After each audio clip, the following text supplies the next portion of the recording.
আমরা দুপুরবেলা বেরিয়ে পড়েছি, তো কোথায় যাচ্ছি এদের কাছ থেকে। আমরা এখন যাচ্ছি পুষ্প মেলায়। আমাদের এইখানে কৃষ্ণগড়ে এবি স্কুলে পুষ্প মেলা বসেছে, তো সেখানেই আমরা যাচ্ছি। তো চলো কীরকম মেলাটা তোমাদেরকে। তো আমরা চলে এসেছি এবি স্কুলের মাঠে, ওখানেই হচ্ছে পুষ্প মেলা। তো চলো ভেতরে যাওয়া যাক। তো ফার্স্টেই তো বাদামের দোকান, ফুচকার দোকান দিয়ে দিয়েছে। আর এই মাঠটা এত বড়, আর এখানে সমস্ত ধরনের ফুল গাছ, যাবতীয় গাছ আছে, মানে এত সুন্দর সুন্দর, তোমরা জাস্ট দেখতে থাকো।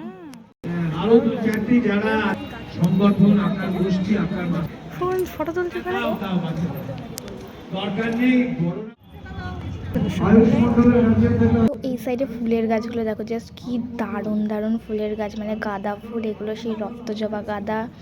তো কি দারুণ লাগছে ফুলগুলো, আরও অনেক ধরনের ফুল আছে। তো তোমরা শুধু দেখতে থাকো। আর একটা নতুন ফুল দেখো, এই দেখো সাদা গ্যাদা। তো এটা তো আমি ফার্স্ট টাইম দেখলাম। তো তোমরা আগে কখনো দেখেছো, দেখলে অবশ্যই জানিয়ে থাকবে, বাট আমি সত্যিই ফার্স্ট টাইম দেখলাম। আর এই গ্যাদাগুলো দেখো, কত বড় সাইজের গাঁদা ফুলগুলো। তো আরও প্রচুর গাছ আছে, তো চলো তোমরা দেখতে থাকো।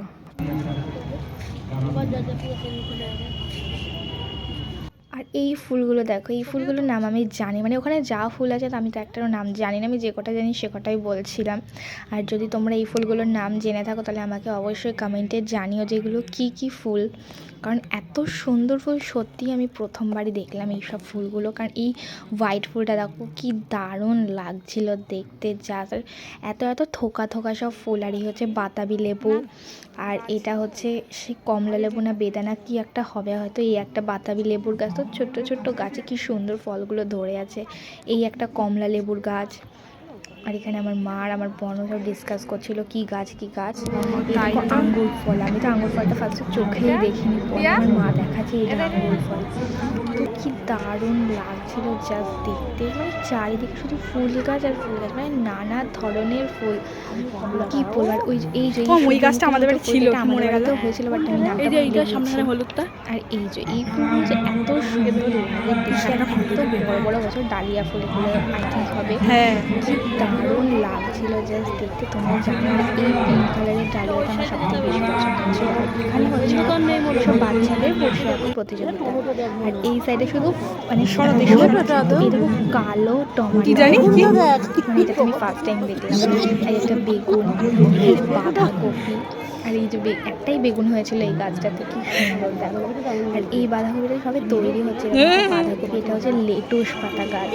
এখানে লঙ্কা ছোট ছোট কালো লঙ্কা, আর এই কালো টমেটো আর কালো লঙ্কাটা আমি ফার্স্ট টাইম দেখলাম।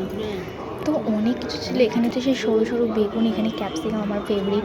তো এই কালো টমেটোগুলো তোমরা যদি আগে দেখে থাকো তাহলে অবশ্যই আমাকে কমেন্ট করে জানিও, কারণ আমি ফার্স্ট টাইম দেখছি। তো চারিদিকে শুধু ফুল ফল সবজি এইসব। এই যে আমরা তিনজনে দুপুরবেলাতে চলে গিয়েছিলাম। তো আমার তো খুব ভালো লাগলো মেলাটা। মেলাটা জাস্ট অসাধারণ।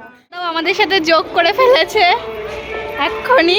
তো আমরা এখন ঘুরতে বেরিয়েছি সবাই মিলে। এসেছি আমাদের কদমতলা ঘাটে, এই যে এখানে। এই যে আমরা এখন কদমতলা ঘাটে চলে এসেছি। বাট আমাদের পার্কটা এখন দুদিন ধরে বন্ধ আছে। কেন আছে? কাজ হচ্ছে। বাট তাও কি মানে বাচ্চারা ওই মানে ওটা টপকে চলে যাচ্ছে। তো তারপর আমরা মেলা থেকে বেরিয়ে চলে গেছিলাম ঘাটের ধারে। আর এই পার্কটা কেন যে বন্ধ বুঝতে পারছি না, বাট অনেক কদিন ধরে পার্কটা বন্ধ। আর দিনের বেলাটা এই জায়গাটা জাস্ট অসাধারণ লাগে, তাই জন্য আমরা চলে গেছিলাম। আর এই দেখো এগুলো সব সরস্বতী পুজোর আগে এগুলো পরিষ্কার করে দেবে, কারণ সরস্বতী পুজো বিসর্জন হবে এখানে, ঠাকুরগুলো দেবে। তো খুবই বাজে হয়ে আছে জায়গাটার, অনেকটা কম জল, মানে এই অবধি জল থাকে, বাট জলটা অনেকটা পিছনে চলে গেছে। আর এই যে আমার মা আর আমার বোনও বলছে একটা স্লো মোশন ভিডিও বানিয়ে, স্লো মোশন ভিডিও, ওরা শুধু স্লো মোশন ভিডিও। তো জাস্ট দেখো ঢংটা কেমন করছে ওরা। আর এই যে আমাকে কেমন লাগছে কিন্তু অবশ্যই জানিও। আমি একদম সিম্পল একটা সেজেছিলাম, কারণ সন্ধ্যেবেলা আবার একটা মেলায় যাব, তো সন্ধ্যের মেলাটাও দেখাবো, বাট আগে এটা দেখে নাও। তো কি দারুণ। আর আমার মা দেখো ওই গরুটার সামনে দাঁড়িয়েছিল, তো পরে ভয় ছেড়ে চলে এসেছে। আর এই গোপালটা কি মিষ্টি লাগে দেখতে জাস্ট, আমরা ওখানে সবসময় দাঁড়াই গোপালটার কাছে। আর এখানে একটা সরস্বতী ঠাকুরের প্যান্ডেল তৈরি হচ্ছিল, এটা হচ্ছে ক্লাব সপ্তরথী। তো মানে মনটা তো ভালোই হয়ে যাচ্ছে। আর এই সরস্বতীটা দেখো, এটা আমাদের এখান থেকেই যাচ্ছে, এখানকার আমাদের মৃৎশিল্পী বানিয়েছে, বাইরে যাচ্ছে। কতটা অপূর্ব সরস্বতীটা জাস্ট দেখো। তো তারপরে আমরা এখানে দাঁড়িয়ে পড়েছিলাম আলু কাবলি খাওয়ার জন্য, কারণ আমার খুব খিদে পেয়ে গেছিলো। সেই জন্য আমি একাই এখানে আলু কাবলি নিয়ে বাড়ি আসার পথে মাকেও দর্শন করে নিলাম।